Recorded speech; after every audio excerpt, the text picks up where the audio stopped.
নমস্কার। আজকে এসেছি আরও একটি ভালোবাসার গল্প নিয়ে। সুচিত্রা ভট্টাচার্যর লেখা দুই নারী। প্রথমটা দেখে চিনতে পারেনি অতসী। পাড়ার কথাও নয়, 20 বছর আগে যে মুখ একবারই দেখেছিল মাত্র, যে মুখের একটাই শুধু ছবি লুকানো আছে তার কাছে, সেই মুখ চিরকালের মতো হৃদয়ে গেঁথে থাকলেও এ মুখের সঙ্গে সে মুখের মিল পাওয়া কঠিন। হঠাৎ দেখে মনে হয় ভর দুপুরে কোনো গরিব দুঃখী সাহায্যের জন্য এসেছে বুঝি। প্রায় যেমন আসে, সেই রকমই জীর্ণ শীর্ণ চেহারা, চোখের তলায় ঘন কালো ছোপ, ভাঙা লম্বাটে মুখ, গায়ের চামড়া খসখসে, কণ্ঠার হাড় দুটো বিকট রকম উঁচু হয়ে আছে, মাথা ভরা রুক্ষ চুল এলোমেলো, খয়াটে শরীর, ঘিরে জড়ানো হলুদ পাড় সাদা দাঁতের শাড়িটার দশাও দিনহীন। তবু সবকিছু সত্ত্বেও মহিলার মুখ চোখে এক ধরনের আভিজাত্য আছে। বোঝা যায় অবস্থার ফিরেই দরজায় দরজায় ঘুরতে হচ্ছে মহিলাকে। অতসী জিজ্ঞাসা করল, কি চাই? ক্লান্ত মুখে শুকনো হাসি ফুটল। আমাকে চিনতে পারছেন? অতসী থতমত খেল সামান্য। না, মানে ঠিক কে বলুন তো? আমি তন্দ্রা। তন্দ্রা তন্দ্রা ছোট্ট এক ফোঁটা নাম, দুটো শব্দ মাত্র। তবু এখনো এতদিন পরও কি তীব্র বিস্তাতে। অতসী নতুন করে সেই বিষ ছোবল খেল যেন, প্রায় সঙ্গে সঙ্গেই ছিটকে সরে গেছে অনেক পা। আশ্চর্য, এতক্ষণ কেন চিনতে পারিনি? সেই তো, হ্যাঁ সেই, ওই তো সেই নীলচে চোখ, নীলচে নয় কটা, ওই তো দিগন্তের আকাশের মতো সেই নতমুখী দৃষ্টি, ছলনা মাখা, ওই তো অতসীর সব অহংকারকে পিষে দেওয়া পাতলা ট্যাপা ঠোঁট, ঠোঁটের কোণে ছোট্ট বাদামি তিল, সবই রয়েছে। অতসীর গলা আপনা আপনি কঠোর হয়ে গেল। তুমি তুমি কি জন্য এখানে এসেছো? তন্দ্রা ঢোক গিলল, শুকনো হাসিটা ঠোঁটে লেগেই আছে। আপনার কাছে একটু দরকারে এসেছিলাম। তোমার সাহস তো কম নয়। তন্দ্রার গলায় তবু কাতর নয়। একটু যদি সময় দেন। আমার সময় নেই, তুমি এখন আসতে পারো। অতসী মুখের ওপর দরজাটা বন্ধ করে দিয়েছিল প্রায়। আচমকা তন্দ্রা ভোল পাল্টেছে। অতসীকে স্তম্ভিত করে দিয়ে আধবোঝা পাল্লা দুটো চেপে ধরেছে শক্ত হাতে। আমি কিন্তু ফিরে যেতে আসিনি, আপনার সঙ্গে কথা বলতে এসেছি। আমি তোমার সঙ্গে একটি কথাও বলবো না। তাতে লাভ হবে না। তন্দ্রার গলার আওয়াজ অসম্ভব শান্ত, অথচ কি উদ্ধত। আজকে না শুনলে আমি আবার আসবো, বারবার আসবো। সেটা নিশ্চয়ই আপনি চাইবেন না। দরকার হলে আপনার ছেলের কাছেও যেতে পারি আমি। অতসীর এবার বাকরোধ হওয়ার পালা। তন্দ্রা কি অতসীকে ভয় দেখাতে এসেছে? এতদিনকার গোপন কথাগুলো সব ফাঁস করে দেওয়ার ভয়? কি বা বলতে চায় এখন? এতদিন ছিলই বা কোথায়? অতসীর বুকের ভিতরটা আচমকা হুহু করে উঠল। অনেক কষ্টে সংযত করল নিজেকে। গলার কঠিন ভাবটাকে তবু কাটানো গেল না। তুমি কি ব্ল্যাকমেল করতে এসেছো আমাকে? তন্দ্রার মরিয়া ভাব যেমন দুম করে এসেছিল তেমনি দুম করে মিলিয়ে গেল। দরজার পাল্লা ধরে থাকা তার হাত দুটো ক্রমে শিথিল হয়ে এলো। উত্তেজনায় হাঁপাচ্ছে হাঁপড়ের মতো। হাঁপাতে হাঁপাতেই মাথা নাড়ল দুই দিকে। অতসীর চোখ তবু তীক্ষ্ণ। কি চাও? এবারও দুদিকে মাথা নাড়ছে তন্দ্রা। দর ঝেড়ে পাশের দেওয়ালটাতে ঠেস দিয়েছে। ঘামছে অসম্ভব। শেষ চৈত্রের ঝাঝা রোদে বোধহয় হেঁটেই এসেছে এতটা পথ। সঙ্গে ছাতা টাতাও নেই। ফর্সা মুখখানা টকটকে লাল।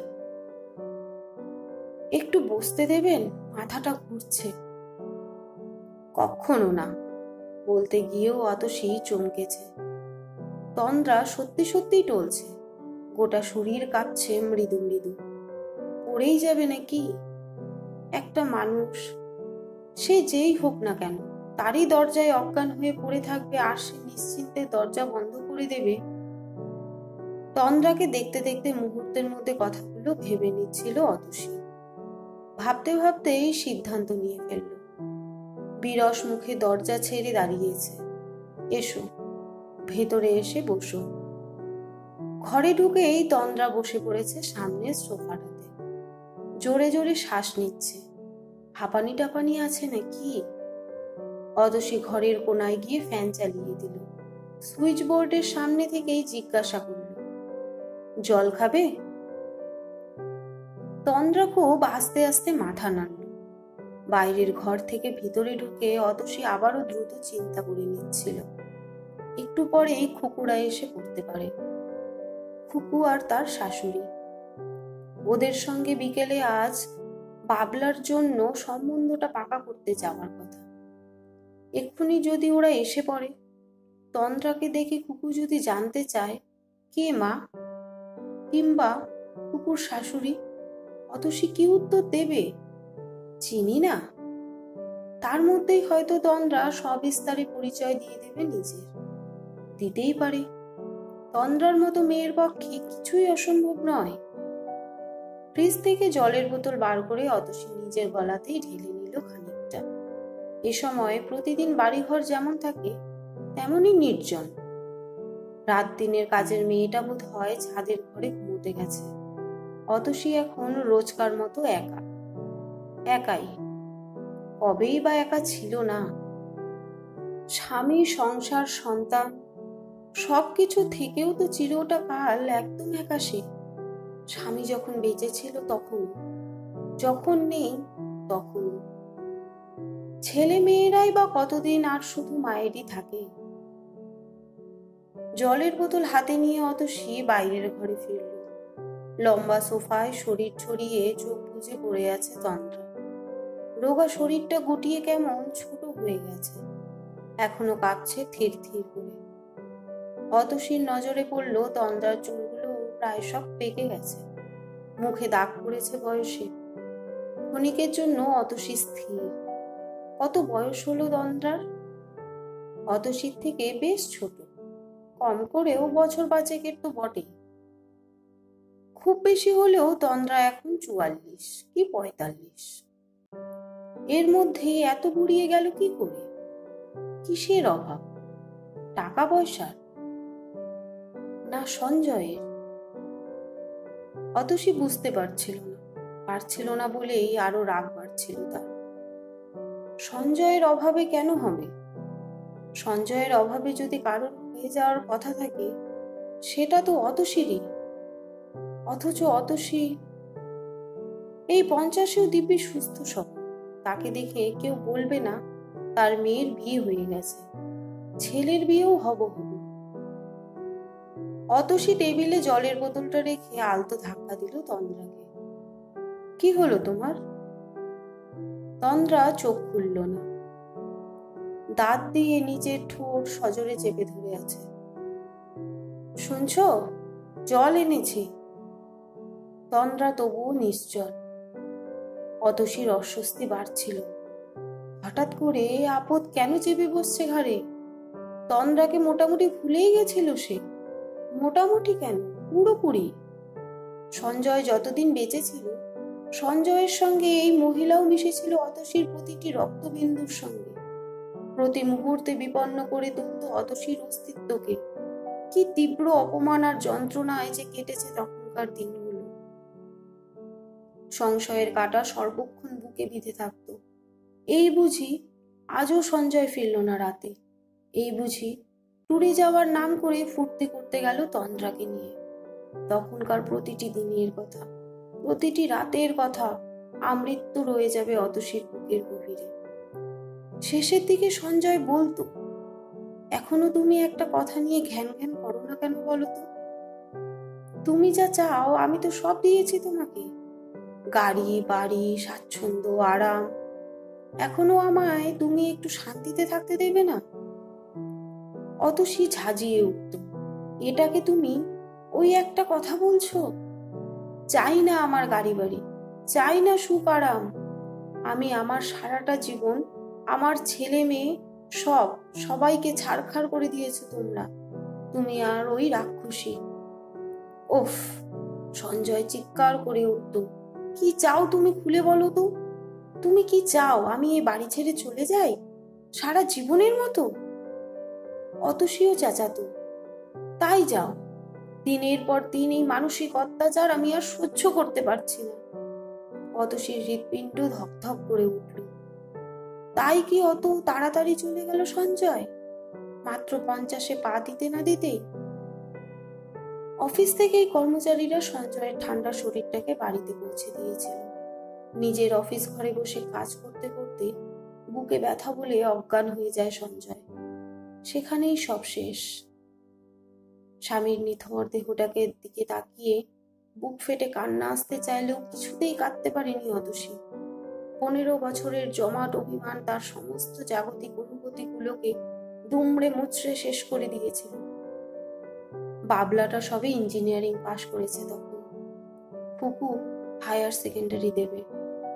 বাবলা ঠিকমতো বাবার ব্যবসা দেখতে পারবে না কিনা, ফুকুটাকে আরো বড় করতে হবে, এইসব ভাবনা চিন্তায় তন্দ্রা কখন ম্লান হয়ে গেছে অতসীর জীবন থেকে। হয়তোবা সঞ্জয়ও। ভাবতে গিয়ে সঞ্জয়ের মৃত্যুর 5 বছর পর আজ কেন চোখে জল আসছে অতসীর? সঞ্জয়ের জন্য মন কেমন করছে। সঞ্জয় যেমনই হোক, যেভাবে থাকুক, তবু ছিল তো, অতসীর কাছেই তো ছিল। কেন অত তাড়াতাড়ি চলে গেল? কে দায়ী তার অকাল মৃত্যুর জন্য? অতসী নাকি ওই মহিলাই? ওর জন্যই তো সঞ্জয়। অতসী আজলা ভরে ঠান্ডা জল দিয়ে ছুরি মারল তন্দ্রার মুখে চোখে। জলের ছোঁয়া পেয়ে তন্দ্রা নড়ে উঠেছে, চোখ মিলল। ঘোলাটে নীল চোখে অতসীর দিকে ফ্যাল ফ্যাল তাকিয়ে রইল কিছুক্ষণ। ধীরে ধীরে চোখে ভাষা আসছে। অতসী জলের বোতল এগিয়ে দিল তার দিকে, মনে মনে বলল, অনেক নাটক হয়েছে, জল খাও, খেয়ে বিদেয় হও। তন্দ্রা উঠে বসে পুরো বোতল জল ঢেলে নিল গলায়, আঁচল তুলে ঘাড় গলা মুছল। নিঃশ্বাসের কষ্ট এখনো অল্প অল্প রয়েছে, বোঝা যায়। অতসীর এক বিন্দুও মায়া এলো না মনে, তীক্ষ্ণ গলায় প্রশ্ন করল, শরীর ঠিক হয়েছে? তন্দ্রা যেন বহু কষ্টে বুঝতে পারছে। থেমে থেমে দুর্বল স্বরে বলল, শরীরটা একদম ভালো নেই, কথায় কথায় মাথা ঘুরে, বুক ধরফর। ডাক্তার বলছে শরীরে নাকি রক্ত নেই, বিশ্রী অ্যানিমিয়া। অতসীর একটুও শুনতে ইচ্ছে করছিল না। জলের বোতলটা সামনে থেকে সরিয়ে শোকেসের মাথায় রেখে দিতে দিতে বলল, মিনিট 5 বিশ্রাম তো হয়ে গেল, আরো দরকার? তন্দ্রা এই চকিত নিষ্ঠুরতায় থমকেছে, মলিন মুখে তাকিয়ে রয়েছে অতসীর দিকে। কি দেখছো?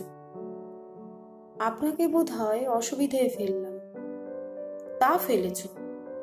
অতসী স্পষ্ট উত্তর দিল, এক্ষুনি আমার মেয়ে আর মেয়ের শাশুড়ি এসে পড়বে, তুমি যদি এখন চলে যাও। তন্দ্রা ওঠার নামও করল না, নির্জীব চোখ দুটো তার স্থির হয়ে আছে। আপনার কাছে বড় বিপদে পড়ে এসেছিলাম, খুব কষ্টে দিন কাটছে। প্রথম বাক্যটা অতসী উচ্চারণ করেছিল না একদিন? মান অপমান শিখিয়ে তুলে লজ্জার মাথা খেয়ে এই মহিলার কাছেই বাধ্য হয়েছিল ছুটে যেতে। সেদিনও এই রকমই নীলচে চোখ উদাস তন্দ্রার।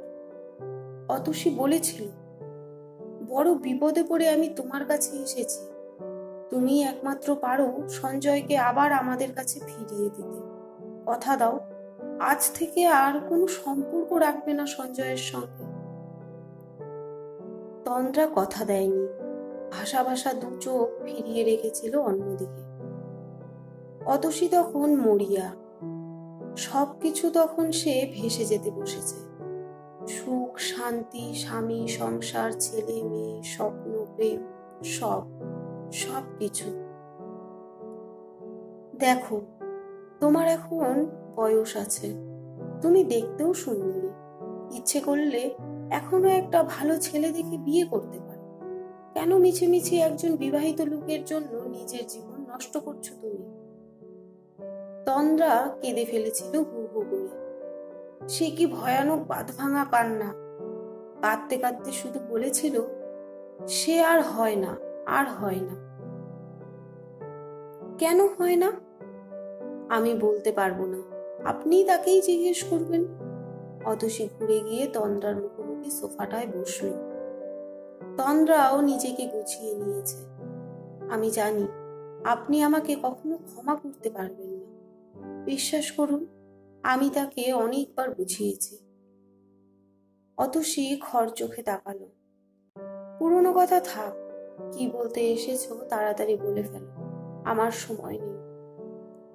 তন্দ্রার গলা ডুবে এলো। মেয়েটার বিয়ে ঠিক করেছি। অতসীর মুখ ফসকে বেরিয়ে গেল, কার মেয়ে? তন্দ্রা চোখ সরিয়ে নিল অতসীর চোখ থেকে। আমার মেয়ে।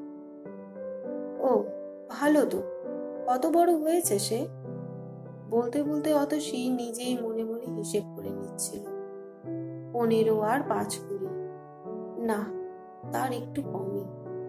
বছর 19 হয়েছে এখন। তন্দ্রা বলল, ছেলেটা ভালো, একটা প্রাইভেট কোম্পানির জুনিয়র অফিসার। বৈশাখেই দিন স্থির হয়েছে।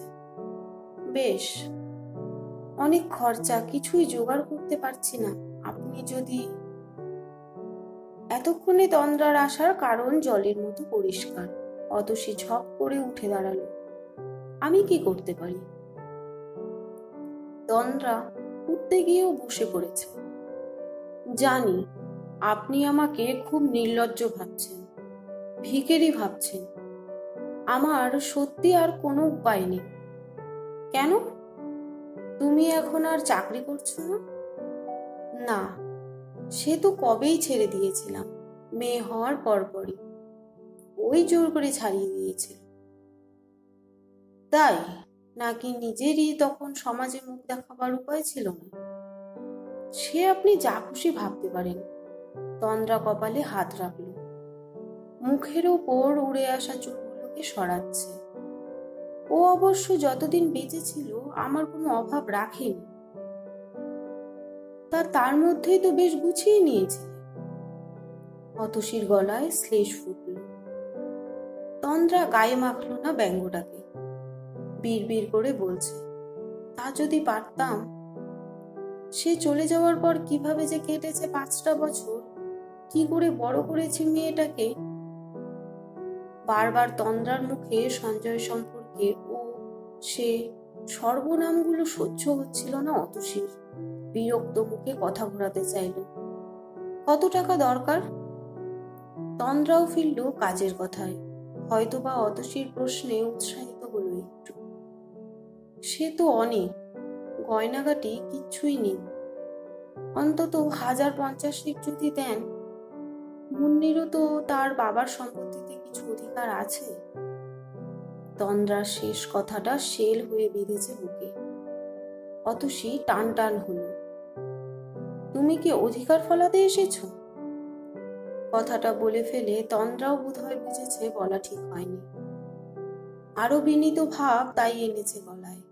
না, আমি আপনার কাছেই এসেছি। আমি যদি না দিই? তন্দ্রা চুপ। অতসীর মনে হলো তন্দ্রা নতুন করে শান দিচ্ছে তার অস্ত্রগুলোতে। আজ যদি অতসী মুখের ওপর না বলে দেয়, কি করতে পারে তন্দ্রা? মামলা করে রক্ষিতার সন্তান সম্পত্তির ভাগ চাইবে? ঢি ঢি ফেলে দেবে চারিদিকে? বাবলা খুকু জেনে যাবে তাদের বাবার কীর্তিকলাপের কথা। অতসী ভিতরে ভিতরে শিউরে উঠছিল। গোপন লজ্জা চিরকাল নিজের কাছেও লুকিয়ে রাখার চেষ্টা করেছে সে। 15 বছর ধরে যা কিছু কান্না, যত রাগারাগি, মান অভিমান, সবই ছিল শুধু সঞ্জয়ের সঙ্গে। বাইরের কেউ যদি কোথাও থেকে জেনে থাকে, তা জেনেছে। অতসী কারোর কাছেই নালিশ নিয়ে ছুটেনি, আত্মীয় স্বজনের কাছে যায়নি। বন্ধু বান্ধবদের কাছে না, বাবলা কুকুকে পর্যন্ত জানতে দেয়নি কিছুই।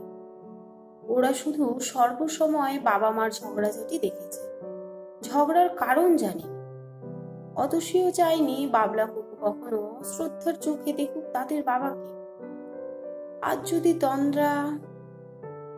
তন্দ্রা অবশ্য সে ধরনের প্রসঙ্গ আনলো না।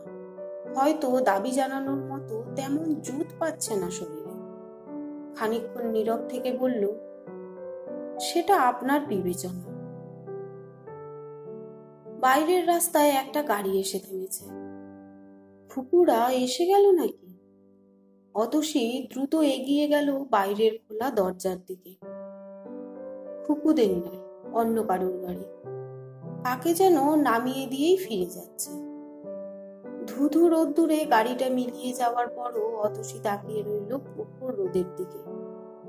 সূর্যের প্রচন্ড উত্তাপে চৈত্রের দুপুর বড় তপ্ত এখন। এ সময়ই যখন তখন কালবৈশাখী আসে। হঠাৎ হঠাৎ অন্ধকার হয়ে যায় 10 দিন। ঝড় এসে ওলট পালট করে দেয় পৃথিবীটাকে। অতসী অস্থির পায়ে ফিরল তন্দ্রার কাছে। তোমাকে একটা কথা জিজ্ঞেস করব। বলুন। তুমি কি শুধুই আমার বিচার বিবেচনা জানতে এসেছো, নাকি আইনের হুমকি দিতে এসেছো? বেশ কিছুক্ষণ ঠান্ডা ছায়ায় বসে অনেকটা ধাতস্থ হয়েছে তন্দ্রা। অনেকক্ষণ পর হাসলো আলগা ভাবে। আলগা, কিন্তু ধারালো খুব। চেহারা ভেঙে গেলেও হাসির ভঙ্গিটা তার এখনো আগের মতোই। হাসি বা কান্নার চেহারা বোধ হয় বদলায় না কখনোই। সব বয়সে, সর্ব অবস্থায় হাসি কান্নার রূপ একই রকম। তন্দ্রার হাসি মাখা যে ছবিটা অতসীর কাছে এখনো আছে, সেই হাসির সঙ্গে এ হাসির তেমন তফাৎ নেই। ছবিটাকে আচমকাই একদিন সঞ্জয়ের জামার পকেটে আবিষ্কার করেছিল অতসী। মনে একটু খটকা লাগলেও তখনও সন্দেহকে পাত্তা দেয়নি তেমন ভাবে। 10 বছরের বিবাহিত জীবন একদিনের ঝড়েই ওভাবে তছনছ হয়ে যাবে কে জানতো। কুকুরটা তখনও স্কুলে যাওয়াই শুরু করেনি। বাবলা 7 কি 8। সঞ্জয় অফিস থেকে ফিরতে সোজা মনেই অতসী তাকে প্রশ্ন করেছিল, এই ছবিটা কার গো? সঙ্গে সঙ্গে সঞ্জয় চমকে উঠেছে। তুমি ও ছবি কোথায় পেলে? সেই মুহূর্তে সঞ্জয়ের মুখ চোখে, সঞ্জয়ের স্বরে এমন কিছু ছিল যাতে অতসীও চমকেছে। চকিতে ছবিটাকে লুকিয়ে ফেলেছে পিছনে। তোমার শার্টের পকেটে ছিল। সঞ্জয়ের ভুরু জোড়ো। তুমি আবার আমার জামা প্যান্ট খাটো নাকি আজকাল? অতসী হতবাক। খাটতে যাবো কেন? পাচার জন্য বার করছিলাম। ছবিটা আমায় দাও। আগে বলো কে মেয়েটা? আমাদের অফিসে কাজে ঢুকেছে। তার ছবি তোমার পকেটে এলো কি করে? আমাকে কি তুমি জেরা করছো? না, জানতে চাইছি। আমি রেখেছি। সঞ্জয় চিরকালই এরকম স্পষ্টবাদী। নিজের গোপন অপরাধগুলোকেও চিরদিন স্পষ্ট ভাষায় জানিয়ে দিতে কখনো দ্বিধা করেনি। আজকাল মাঝে মাঝে অতসীর মনে হয় অত সত্যবাদী সঞ্জয় না হলেও পারত। অতসী বহু যন্ত্রণা থেকে মুক্ত থাকতে পারত তাহলে। জীবনে বোধ হয় কিছু কিছু নিষ্ঠুর সত্য অজানা রয়ে যাওয়াই ভালো। অতসী সোজাসুজি তাকালো তন্দ্রার দিকে। খুকুরা এসে পড়ার আগে তন্দ্রার সঙ্গে একটা বোঝাপড়া করতে চায়। তুমি কিন্তু আমার প্রশ্নের জবাব দিলে না। তন্দ্রার হাসি মুছল। কি বলি বলুন তো? যা সত্যি তাই বলবে। সত্যিকে কি মেনে নিতে পারবেন আপনি? কি বলতে চাও খোলাখুলি বলো। আড়ষ্টভাবে সোফায় হেলান দিল তন্দ্রা। মুখ উঁচু করে কয়েক সেকেন্ড পাখার বাতাস টানল মুখে। যদি বলি আপনার কাছ থেকে আমি দুটোই চাই, বিবেচনা আর আইনের বিচার দুটোই। কি হিসেবে? হিসেব বুঝি না, যা মনে এলো বললাম। হয়তো আপনি যেমন বাবলা কুকুর মা, আমিও তেমনি মুন্নির মা। সেই হিসেবেই অতসী ধৈর্য হারালো, বেশ জোরেই বলে উঠেছে, না, বাবলা কুকুর নাম তুমি মুন্নির সঙ্গে উচ্চারণ করবে না। বাবলা কুকি আর মুন্নি এক নয়। তন্দ্রা একটু উত্তেজিত হল না। দেখলেন তো, আপনি সত্যিটাকে মেনে নিতে পারলেন না। বলতে বলতে চোখ বুজেছে, আপন মনে বলে চলেছেন, অনেক ঘটনা থাকে যা মানুষ না চাইলেও ঘটে যায়, কিংবা ভুল করেও হয়ে যায় অনেক কিছু। কখনো কখনো পরিস্থিতির উপর কারোর কোনো হাত থাকে না। বলতে বলতে আরো গলা নামিয়েছে। একদিন আপনাকে বলেছিলাম আমার উপায় ছিল না। সত্যিই তো উপায় ছিল না। মাটি কি ইচ্ছে করলেই তার ফসল উপড়ে ফেলে দিতে পারে? আপনি কি পারতেন? আপনিও তো বাবলা কুকুর মুখের দিকে তাকিয়ে। আমার কথা এখানে আসে না, অতসী তর্ক করে উঠল। আমি সঞ্জয়ের স্ত্রী ছিলাম। আমার একটা সামাজিক পরিচয় ছিল। হ্যাঁ, ওইটুকুনি যা তফাৎ ছিল আপনার সঙ্গে আমার। কথা নয়, কথার ভিতর দিয়ে আস্তে আস্তে যেন ঘুরে ডুবে যাচ্ছে তন্দ্রা। আপনাকে ছেড়ে সে আমার কাছে চলে আসে, আমাকে ছেড়েও আপনার কাছে ফেরেনি। কেন ফেরেনি কখনো ভেবে দেখেছেন কি? কেন আপনার পাশে শুয়েও সে আমার কথা ভেবেছে? আমাকে ছেড়ে চলে গেছে আপনার বিছানায়। অতসী থমকেছে এতক্ষণে।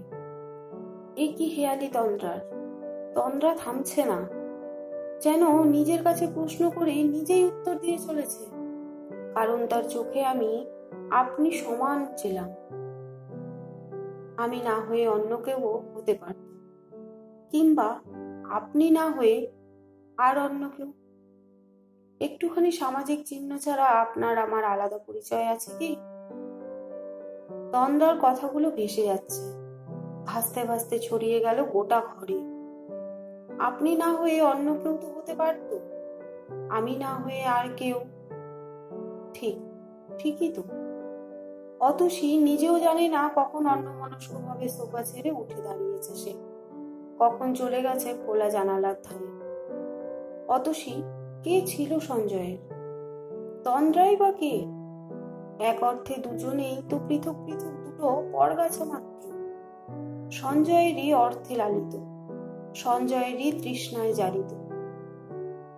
অতসী জানালায় দাঁড়িয়ে ফিসফিস করে উঠল, আর বলো না, আর বলো না, এবার থামো। বলতে বলতে মুখ ঘুরিয়েছে। চড়া রোদ্দুর থেকে অন্ধকারে তাকাতেই সব ঝাপসা। অতসীর নিজের হাতে সাজানো ঘর সংসার, আসবাবপত্র, সব সব কিছু ঝাপসা আধারে শুধু দেখা যাচ্ছে তন্দ্রার মুখ। তন্দ্রার মুখ না, ওটা অতসীরই মুখ। অতসী বুঝতে পারছিল না পায়ে পায়ে আবারও কখন ফিরে এসেছে তন্দ্রার কাছে, তন্দ্রার হাতে হাত রেখেছে। আমার খুব কষ্ট হয় জানো, আমারও। আমার মাঝে মাঝে বড় কাঁদতে ইচ্ছা করে, আমারও। বলতে বলতে কাঁদছে দুজনে, বুক ভাঙা কান্না। 5 বছর পর এই প্রথম, সঞ্জয়ের মৃত্যুর পর এই প্রথম। এভাবেই দুই নারী অন্দরের ছায়ায় বসে কাঁদছিল সঙ্গোপনে। কখন খুকু আর খুকুর শাশুড়ি এসে দাঁড়িয়েছে খোলা দরজায় কেউ খেয়াল করেনি। কখন যে দুপুর গড়িয়ে গেছে তাও খেয়াল করেনি কেউ। বেলার মনে বেলা ফুরিয়ে যাচ্ছিল তাদের। নমস্কার। আমার এই ক্ষুদ্র প্রচেষ্টাটি আপনাদের কাছে কেমন লাগলো কমেন্টের মাধ্যমে জানাতে ভুলবেন না। যদি ভালো লেগে থাকে একটি লাইক ও সাবস্ক্রাইব করে পাশে থাকবেন। আপনাদের একটি লাইক ও সাবস্ক্রাইব আমাকে নতুন আরো একটি গল্প বলার ভীষণভাবে উৎসাহ দিয়ে যায়। ধন্যবাদ।